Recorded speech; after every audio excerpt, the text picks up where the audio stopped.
always in many areas, collaboration is the way to go. I mean, over time, of course, circumstances change, and some threats will have remained the same, but other threats to the carnivore population will be new.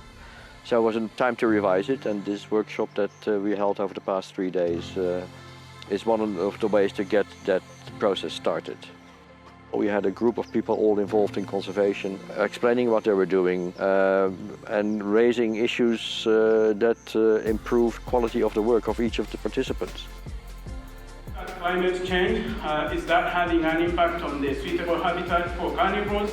To some degree, yes. We posed a bunch of different questions that we wanted to answer in the long term.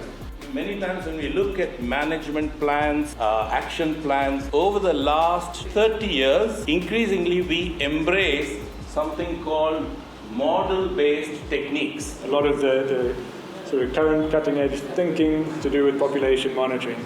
And we're being very honest with the Wildlife Authority and all the different stakeholders in this room that the number that's reported there is for that area.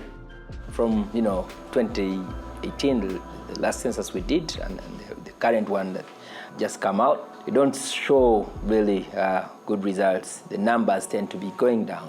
We have not been having sufficient information on carnivores, and it's fixing some loose ends at least. We have a rough idea of what we have where, how many hyenas are where, how many lions and leopards. So at least we are getting there.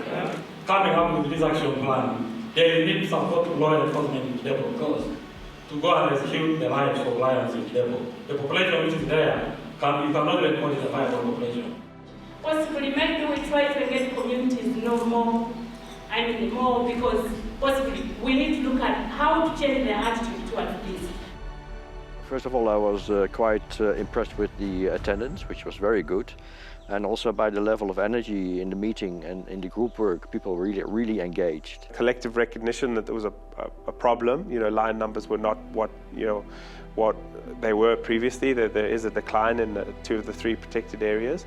So this represents a really collaborative, collective effort to come together, talk about the situation and figure out the best way forward in terms of how to address it. And so I think it's a really good example of how to get different stakeholders working together towards a common goal for lion conservation.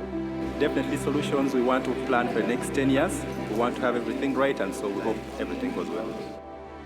A framework to do that monitoring and make sure that the plan is followed up on its implementation and adjusted where necessary.